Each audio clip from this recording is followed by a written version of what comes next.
கூடிய சீக்கிரமே ஐஸ்வர்யா ஈஸ்வரி 2 பேரும் ஆடின பித்தலாட்டம் சேதுவுக்கு தெரிய வந்து 2 பேத்தையும் கழுத்தை பிடிச்சு வெளியில தள்ளுறதை பார்க்கறதுக்கு நீங்களும் ஆர்வமாக இருந்தா இந்த வீடியோவுக்கு லைக் பண்ணிட்டு வாங்க நாளைக்கான ப்ரோமோக்கான ப்ரிடிக்ஷன் என்னன்னு பார்க்கலாம்.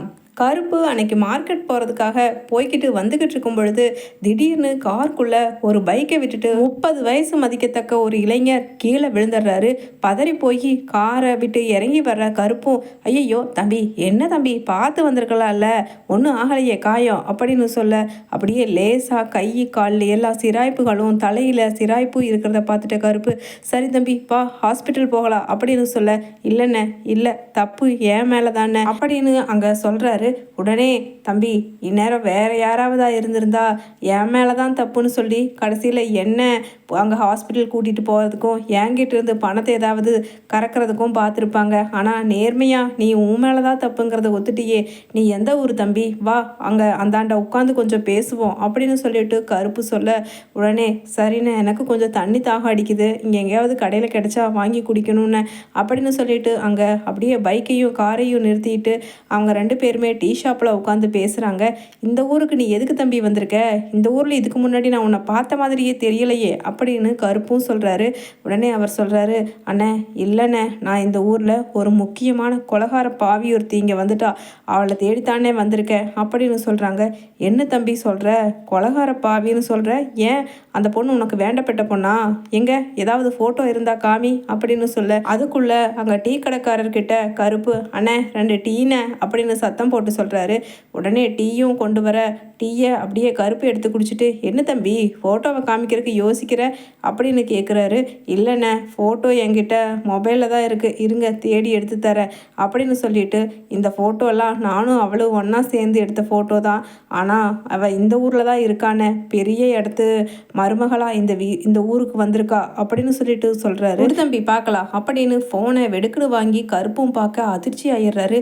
தம்பி இவ பேர் என்ன தம்பி அப்படின்னு கேட்க, இவ பேரு மோனிஷா அப்படின்னு சொல்லிட்டு சொல்கிறாரு. இல்லையே தம்பி, இந்த ஃபோட்டோவில் இருக்கிற பொண்ணு மாதிரியே இங்கே ஒரு பொண்ணு இருக்குது, அவள் பேர் ஐஸ்வர்யா அப்படின்னு கருப்பும் சொல்ல, உடனே அந்த இளைஞர் சொல்கிறாரு, என்னது ஐஸ்வர்யாவா, நல்லா பார்த்து சொல்லுங்கண்ணே, இந்த பொண்ணே தானா அப்படின்னு கேட்க, ஆமாம் தம்பி, நீ சொன்ன மாதிரியே தான் பெரிய இடத்துக்கு மருமகளாக வந்திருக்கா, அவள் பேர் ஐஸ்வர்யா அப்படின்னு சொல்ல, அப்போ இவளாக தானே இருக்கும், ஏன்னா பேரை மாற்றுறதெல்லாம் இவளுக்கு ஒரு சாதாரண சின்ன பித்தலாட்டம், அதை விட எத்தனையோ பித்தலாட்டம் என்னை ஆடி என்னை ஏமாற்றி நிறைய வேலை பார்த்துட்டானே அப்படின்னு சொல்லிட்டு கண் கலங்குறாரு. அப்படியே டீ குடிக்கிறத வச்சுட்டு அந்த இளைஞர்.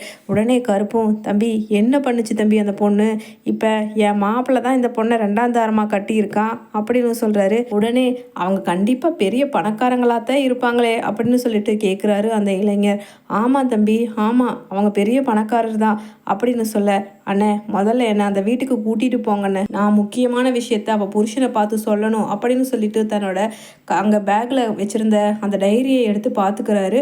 உடனே கருப்பும், சரி தம்பி வா, எனக்கும் உன்ன மாதிரி ஒரு ஆள் கண்டிப்பாக அங்கே இருக்கணும் தம்பி, ஏன்னா அவங்க ஆடுறதெல்லாம் பித்தலாட்டங்கிறது எனக்கு தெரியுது, ஆனால் என் மாப்பிள்ளைக்கும் என் மாமன் ராசாங்கத்துக்கும் அது புரியல தம்பி அப்படின்னு சொல்லிட்டு அங்கேருந்து நேராக அந்த பையனை பைக்கில் வச்சு கூட்டிகிட்டு போகிறாரு கருப்பு. அதே சமயம், யோ யார் யாது அப்படின்னு சொல்லிட்டு கேட்குறாரு சேது. மாமா யார் மாமா கேட்குறல்ல, புரியலையா அப்படின்னு கேட்குறாரு. மாப்பிள்ள இவர் ஏதோ உங்ககிட்ட பேசணுமாமா, ஆமாம் எங்கே போச்சு ஐஸ்வர்யா அப்படின்னு கேட்குறாரு கருப்பு. அவள் இப்போ தான் கோவில் வரைக்கும் போகணும்னு கிளம்பி போயிருக்கா அப்படின்னு சொல்லிட்டு சொல்கிறாங்க. கூடவே உன் சின்னம்மா ஈஸ்வரியும் போயிருப்பாங்களே அப்படின்னு கேட்க, ஆமாம் அப்படின்னு சொல்ல, உடனே அங்கே காரில் போய்கிட்டு இருக்கா ஐஸ்வர்யா. அச்சச்சோ, என்னோட மொபைலை அங்கேயே சார்ஜ் போட்டுட்டு விட்டுட்டு வந்துட்டேன் ஆண்டி, போய் எடுத்துகிட்டு வரலாம் அப்படின்னு ஈஸ்வரியும் ஐஸ்வர்யாவும் திரும்பி வர்றாங்க. அதே சமயம், என்ன ஏதோ பேச்சு சத்தம் எங்கேயோ கேட்ட குரல் போல தோணுதே அப்படின்னு ஐஸ்வர்யா யோசிக்க, உள்ளே போன உடனே, வாடி வா, உனக்காகத்தான் நான் காத்துட்டு இருந்தேன் அப்படின்னு பார்க்குறாரு அந்த இளைஞர். உடனே ஒன்றும் தெரியாதவங்கள போல அப்படியே ஸ்டெப் ஏறி போகிறாங்க. சேது கூப்பிட்றாரு. என்ன ஐஸ்வர்யா, நம்ம வீட்டுக்கு யாரோ வந்திருக்காங்க, நீ பாட்டுக்கு கண்டுக்காமல் போகிற அப்படின்னு கேட்க, உடனே தம்பி சொல்லு தம்பி, நீ யார் எதுக்கு வந்திருக்கங்கிறத அப்படின்னு கருப்பும் சொல்கிறாரு. உடனே ராஜாங்கமும் வர்றாரு. என்ன தம்பி, இந்த ஊருக்கு புதுசா, ஏதாவது இடம் கீது தங்கறதுக்கு வேணுமா அப்படின்னு கேட்குறாரு. உடனே இல்லைங்க, இல்லை, இங்கே தப்பான ஒருத்தங்க தான் தங்கி இருக்காங்க, அவங்கள வெளியில் அனுப்பணும்னு சொல்லித்தான் நான் வந்திருக்கேன் அப்படின்னு சொல்கிறாரு. உடனே இதோ இப்போ நீங்கள் கல்யாணம் பண்ணி இவளை ஐஸ்வர்யான்னு சொல்கிறீங்கல்ல, இவ இதுக்கு முன்னாடி என்ன லவ் பண்ணிக்கிட்டு இருந்தா அப்படின்னு சொல்கிறாங்க. அதிர்ச்சி ஆகிடுறாங்க சேது. என்ன சொல்கிறீங்க அப்படின்னு ராஜாங்கமும் கேட்க, ஆமாம் கண்டிப்பாக இவ எல்லாரையும் ஏமாற்றக்கூடிய ஏமாத்துக்காரி தான். அப்படித்தான் உங்களையும் இந்த பணத்துக்காகவும் சொத்துக்காகவும் ஏமாற்றி இருக்கா. இவ என்ன காரியம் பண்ணா தெரியுமா?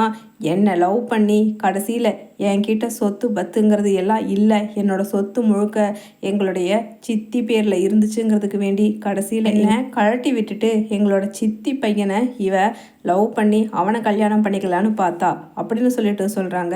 உடனே ஐஸ்வர்யாவோ, என்ன ஸ்டாப் இட் நான்சென்ஸ், நீ யாருன்னே எனக்கு தெரியாது, நீ பாட்டுக்கு வந்து இவ்வளவு பெரிய இடத்துல கல்யாணம் பண்ணி வாழ்ந்துக்கிட்டு இருக்க என்னோட வாழ்க்கையை பற்றி தப்பாக சொன்னேன்னா அவங்க நம்பிக்குவாங்களா அப்படின்னு சொல்ல, உடனே அம்மா கொஞ்சம் பொறு, எல்லாத்துக்கும் எவிடன்ஸ் இருக்குது அப்படின்னு சொல்லிட்டு அந்த டைரியை எடுத்து காமிக்கிறாரு. பார்த்தது என்னை பற்றின டைரியா, அது யார் எழுதுனது அப்படின்னு சொல்ல, உடனே அந்த இளைஞர் சொல்கிறாரு, நீ என் கூட ஊர் சுற்றினப்ப எடுத்த ஃபோட்டோஸ் எல்லாம் என் மொபைலில் இருக்குது, அதே சமயம் என்னோட சித்தி பையனை நீ சொத்துக்காக சுற்றி வந்து அவன் உண்மையிலேயே நீ அவனை லவ் பண்ணுறேன்னு நினச்சி நம்பி கடைசியில் நீ அவனையும் கழட்டி விட்டுட்டு எங்கேயோ காணாமல் போனதுக்கப்புறமா உன்னை பற்றி அவனால் மறக்க முடியாமல் கடைசியில் சூசைட் பண்ணி அட்டெம்ப்ட் பண்ணி செத்துட்டான்.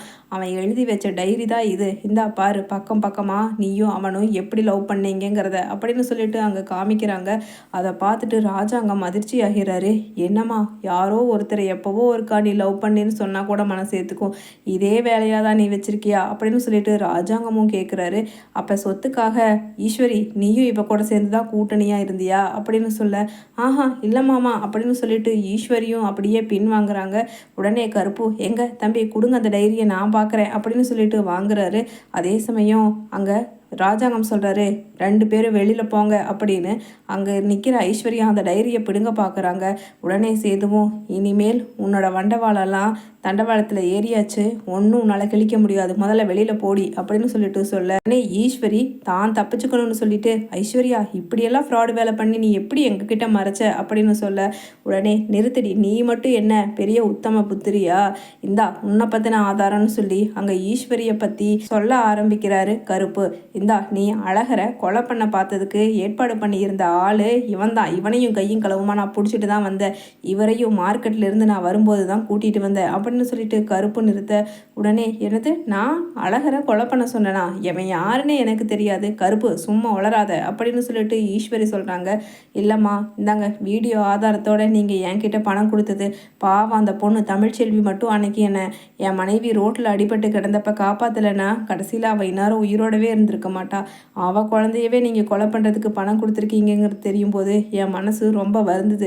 நான் இந்த மாதிரி ரவுடி வேலை செய்கிறவன் தான், அதுக்காக இப்போ என் மனைவிக்கு அடிபட்டு காப்பாற்றின தமிழ்ச்செல்வியோட குழந்தையவே கொல்றதுக்கு வாங்கினதுக்கப்புறம் பணம் வாங்கினதுக்கப்புறம் என் மனசாட்சி என்னையே கொள்ளுதுமா அப்படின்னு சொல்லிட்டு அங்கே சொல்ல, உடனே எல்லா உண்மையையும் தெரிஞ்சுக்கிட்ட ராஜாங்கம், வெளியே போங்கடி நாய்களா அப்படின்னு 2 பேர்த்தையும் திட்டுறாரு. பயந்து அங்கே நிற்கிறாங்க ஐஸ்வர்யாவும் ஈஸ்வரியும்.